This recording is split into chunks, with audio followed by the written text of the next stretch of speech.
welcome to Global Journalist. I'm Byron Scott, your host for this week's discussion of world news events by professionals whose job it is to support the facts and analyze the consequences. Tomorrow is April 1st, a day devoted to fooling others and making them, or at least the April Foolers hope, laugh at their own foibles. Today's show is devoted to a branch of journalism devoted to making all of us laugh, or at least grimace, at the foibles, misdeeds, and sometimes outright crimes of those in the public eye, who often don't find them so funny.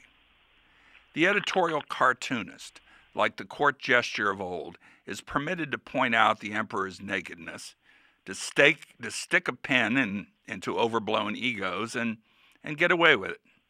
Or do they? Here to discuss the risks and rewards of editorial cartooning are four, or we might say five, I'll explain that in a moment, internationally known and sometimes reviled of these political artists. If you're listening to the audio version of this show, we really suggest you also go to theglobaljournalist.org later on to see some of their cartoons. Our guests are Ted Rawl, San Francisco-based syndicated cartoonist, author and correspondent. From Washington, D.C., Entel Nays, Pulitzer Prize-winning animated editorial cartoonist for WashingtonPost.com. From Vienna, Marcus Siskowitz, who also draws cartoons as Rachel Gold. More about that later. And in Cape Town, Zapiro, a.k.a. Jonathan Shapiro, who is currently being sued for defamation by South Africa's President, Jacob Zuma. I'm very interested that these cartoonists have already been talking to each other on their websites and online, and they're obviously sophisticated users of the web, as are many of their fans. Ted Rawl, one of the things I believe I saw on your blog is you always try to ask yourself, what does the ordinary person think? Is this the unusual power of the editorial cartoon? Well, it should be, but it isn't for all of our peers. Many American editorial cartoonists really prefer to comment on the news by making jokes about what's going on, rather than try to worry about the concerns of the ordinary American. So the results often tend to be inside the beltway rather than relevant to Main Street. I keep a sign that asks that question: what do ordinary people care about, in front of my drafting table, in order to remind me not to get too tied up in the inside the beltway game, to try to be relevant to people who are losing their homes, the people who are being tortured in prison, people who are suffering from injustice. That's, I think, really our job as editorial cartoonists. And we're looking right now at a cartoon of yours that says that environmentalists have been accused of exploiting nuclear disasters in Japan to promote their own agenda. And this fellow's saying, safety is for wimps built on fault lines, it's cheap, and he's labeled secretly working for Greenpeace. So it takes a bit of imagination to get behind the news. And Entel Nays, you've been working at that for quite a while and won a Pulitzer for it. And you're one of those inside the beltway people. I don't consider myself inside the beltway. Maybe there are people who are wondering why they'd rather see you outside the beltway. I'm sorry, I didn't hear that. No, it's all right. I was just making a joke. What you had you've had a number of exhibits, and your work is on exhibit in the National Library. How do people react to your cartoons and to your themes? How do they react? Inside the beltway. Well, I have to admit that the reason I say like I'm inside the beltway is I've been a cartoonist for my entire life, so I've always worked on my own. So I don't feel, even though I live in Washington D.C., I don't really feel like I'm part of it too much because I do work on my own, and I've never been on staff at a newspaper, so this WashingtonPost.com is kind of a new situation for me. But I still work at home, so it's not as though I'm right there in D.C. Hobnobbing every Right. day. Right. Right now, we're looking at one of your cartoons, a woman at a wedding of two males, and she's saying to them, "So, which one of you gets to endure centuries of repression and the general legal feeling that you are the property of your husband?" Are many of your cartoons devoted to a feminist perspective? Throughout my career, I've obviously concentrated on rights for women, but I tend to do all topics. That one, in terms of talking about where maybe a female perspective comes into this, there's a big controversy about gay marriage in this country, obviously, and the opponent always brings the situation, the sanctity of marriage. Have to protect that. And I always found that slightly amusing, since if you know anything about marriage historically, it hasn't always been such an equal relationship. So I kind of like taking a little twist on the whole gay marriage conversation, saying, well, let's sit here and talk about what really is marriage and what it has. And it is a conversation. Yeah. Not talking just about marriage. From Vienna, Marcus Ischkowitz, tell us how you came to also draw cartoons as Rachel Gold, and I believe now you're drawing cartoons under both signatures. Yes, I do. Yes. Tell us about how that story happened. I took long time drawing a daily political comic strip for a large newspaper here in Austria, with a very mighty editor leading this paper. All the politicians in this country were kind of dependent of his paper and of his might, reaching nearly 50% of the voting people. So I unfortunately offended a politician who was under his protection, very, very huge protection. So I had to I had to find a way out to get out of the censorship.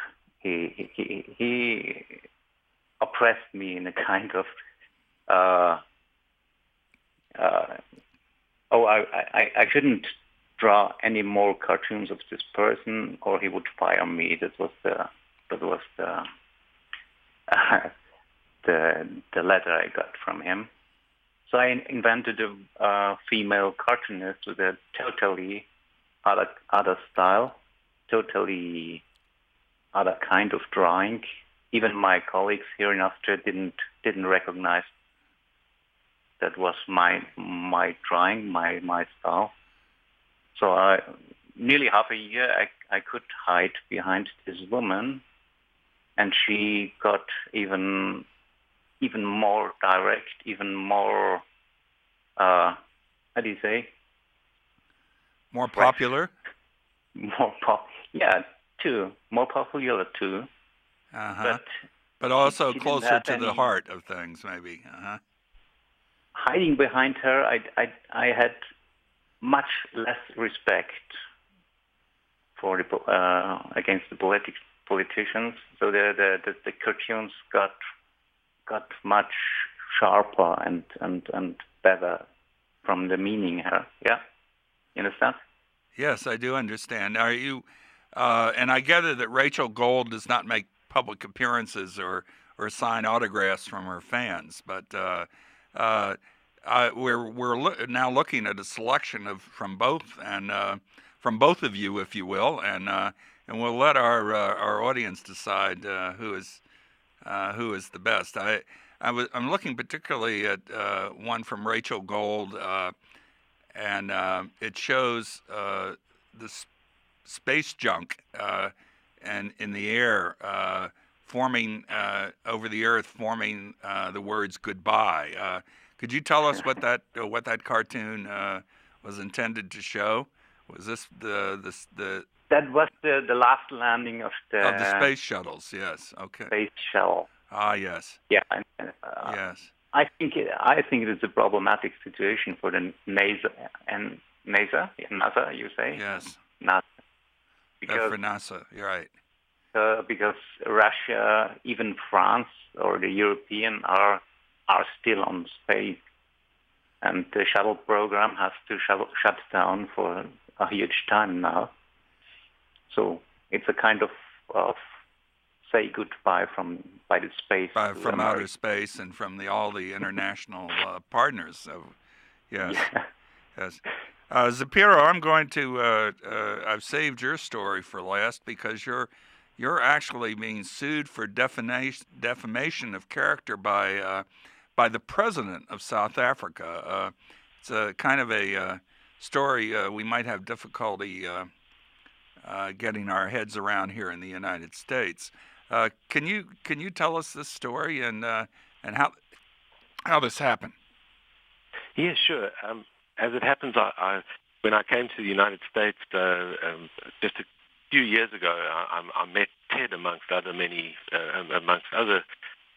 cartoonists, and I was already being sued from 2006 by Jacob Zuma before he became president for 3 cartoons I did about his rape trial. He was acquitted of rape, but he said some bizarre things about women. He said he made a famous statement during that trial when he was having to give evidence that he had sex with somebody he knew to be HIV positive, and then it was unprotected sex. And then he'd had a shower afterwards. They said, why? And he said, well, he thought it would lessen his chance of infection. Now, he was the head of the National AIDS Council. So I started drawing him with a shower in his head. And this is why you always depict him with a shower head coming out of the top of his head. Yes, that's right. And it sort of became a kind of a trademark depiction, and I did all sorts of things with it, and it's become a huge talking point, and it's got bigger than I expected. And so he sued me for 15 million rand, which is about $2 million, $2 million, and it was apparently a world record. I mean, the amount is a joke, and that lawsuit still exists, but it's been reduced twice. The amount has been reduced. In 2008, though, when he was trying to become president, he threatened the judiciary in many ways, and so did many of his associates. And I drew a cartoon. I got really angry with him just before a court hearing which would decide whether or not the court's case would be thrown out, or whether it could carry on. And they really bullied the judiciary, and I drew a cartoon of him looking as if he was about to he's unbuckling his belt, looking as if he's about to rape Lady Justice, the famous allegorical figure that we all know. And one of his associates, they're all holding him down, the others, and one of them is saying, "Go for it, boss," which is a very shocking cartoon, but I stand by it. Yes. He sued me for 7 million rand, which is about $1 million for that one. And that one is, I thought now that he'd become president, that he would actually drop it. And he has, in fact, got the court case, the corruption charges thrown out. So he won all his battles, and I didn't expect it would go ahead. But in December, last December, 2 years after he sued me, I got the summons, and we're having to prepare a case. Oh, my gosh. Well, we're going to keep up with that. And we're going to take a small break here. And before we continue this discussion, I want to remind our listeners that you can view or listen to this program by downloading our podcasts at globaljournalist.org. That includes the online discussions and features that continue after our half-hour show.